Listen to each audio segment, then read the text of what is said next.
नमस्कार, सूर्य समाचार देख रहे हैं आप और मैं हूं आपके साथ शिवम चतुर्वेदी। बुलेटिन की शुरुआत करते हैं। आज दो केंद्रीय योजनाओं की सौगात देंगे प्रधानमंत्री नरेंद्र मोदी।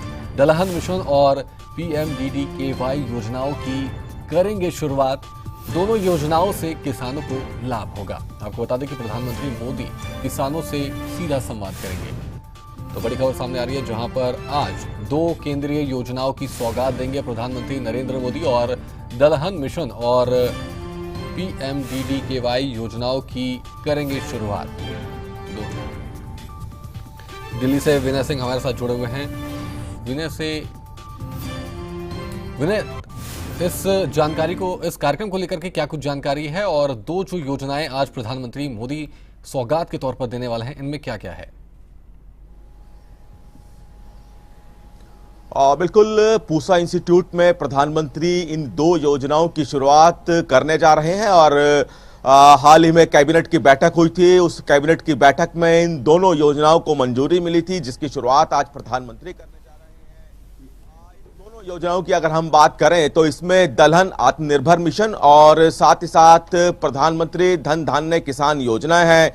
इन दोनों योजनाओं की अगर हम दलहन आत्मनिर्भर मिशन की बात करें तो इसका सीधा सीधा फायदा उन किसानों को होगा जो दालों की खेती करते हैं। दालों में आत्मनिर्भरता भारत की हो, आयात कम हो और किसानों की जो आय है वो बढ़े, इसका मकसद है इस योजना के जरिए। और दलहन आत्मनिर्भर मिशन के अलावा अब चूंकि प्रधानमंत्री जो दूसरी योजना है, प्रधानमंत्री धन धान्य किसान योजना, इसमें किसानों को जो खेती है उसकी टेक्निक के नए आयाम, किसानों को खेती करने में आसानी हो, किसानों की आय में वृद्धि हो, ये तमाम तरह की जो किसान से समृद्धि से संबंधित जो योजनाएं हैं, जो ये कह सकते हैं कि किसानों को जिससे सीधा सीधा लाभ हो, वो इन दोनों योजनाओं के तहत आज शुरुआत होने वाली है। जहां प्रधानमंत्री पूसा इंस्टीट्यूट में जहां प्रधानमंत्री इस योजनाओं की शुरुआत करेंगे, वहां पे कई किसानों से बातचीत भी करेंगे, संवाद करेंगे किसानों से। कई किसानों को इसमें निमंत्रण दिया गया है, तो सीधा सीधा किसानों को लाभ हो, इसके लिए प्रधानमंत्री की तरफ से दो योजनाओं को आज हरी झंडी दी जाएगी। जी बिल्कुल विनय, इन योजनाओं से किसानों को कितना लाभ मिलेगा?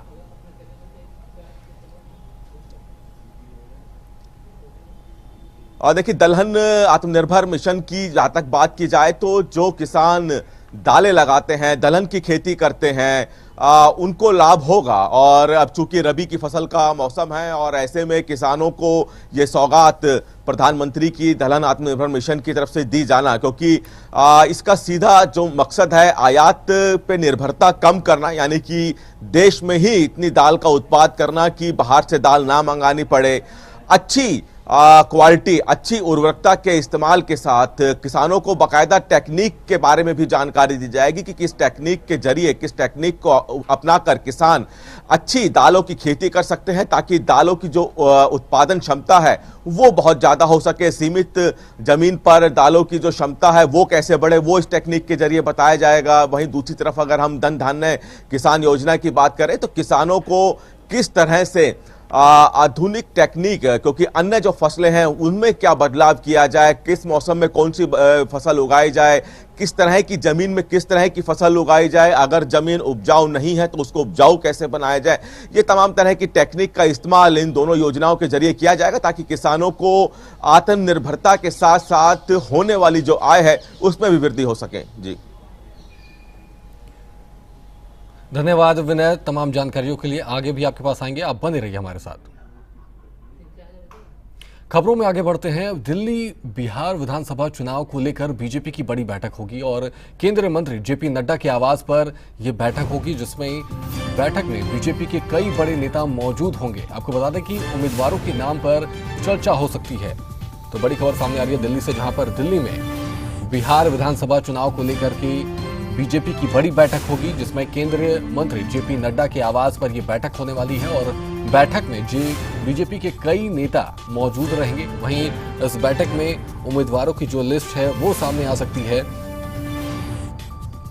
तो इस पे तमाम जानकारी के लिए विनय हमारे साथ जुड़े हैं। विनय, इस बैठक को लेकर के क्या कुछ जानकारी है और जो नामों का सिलसिला चल रहा है उसमें कौन से नाम प्रमुख तौर पर देखने को मिल रहे हैं?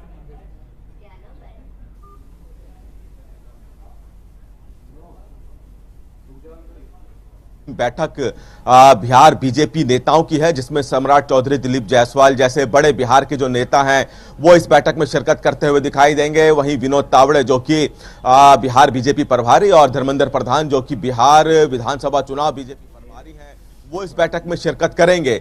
अब चूंकि ये माना जा रहा है कि रविवार को केंद्रीय चुनाव समिति की बैठक बीजेपी की हो सकती है और उससे पहले प्रदेश बीजेपी यानी कि बिहार बीजेपी जो इकाई है वो एक नामों का जो पैनल है वो तैयार करेगी। उस नामों के पैनल को केंद्रीय चुनाव समिति के पास भेजा जाएगा। केंद्रीय चुनाव समिति उस नामों के पैनल पर चर्चा करेगी और उसके बाद बीजेपी की जो पहली सूची है बिहार विधानसभा चुनाव के मद्देनजर वो सोमवार को आ सकती है।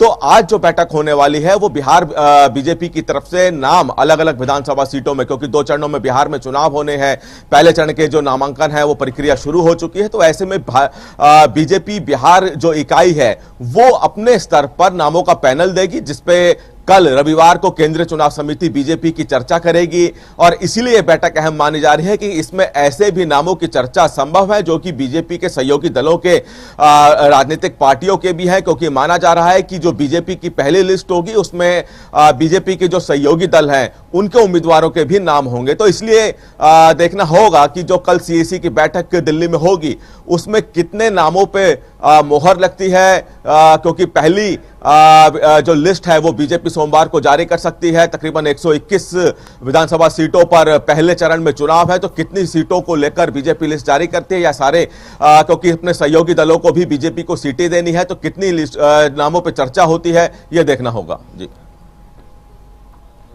जी विनय, अगर बिहार की समीकरण, चुनावी समीकरण की अगर बात की जाए तो जिस तरीके से बीजेपी वहां पर काम कर रही है, वहां पर क्या नए चेहरों को मौका मिल सकता है या फिर दोबारा से पुराने चेहरों पर ही बीजेपी दाव खेलते हुए नजर आएगी?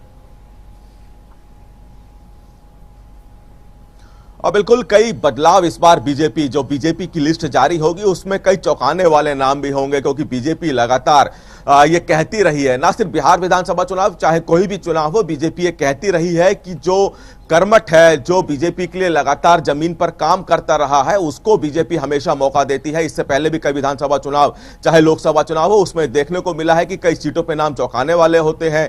कई युवाओं को, कई जो कर्मठ बीजेपी के नेता हैं, जो जमीन पर जनता के साथ जुड़े रहते हैं, उनको बीजेपी मौका देती है। कई ऐसे बड़े नामों को भी बीजेपी काटती है जो कि काम नहीं करते हैं, जीतने के बाद जनता के बीच नहीं जाते हैं।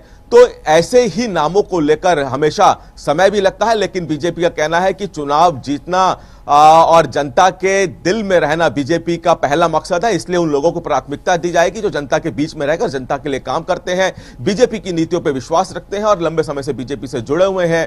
ऐसे लोगों को प्रायोरिटी हमेशा भारतीय जनता पार्टी अपने चुनावों में देती रही है। जी धन्यवाद विनय तमाम जानकारियों के लिए।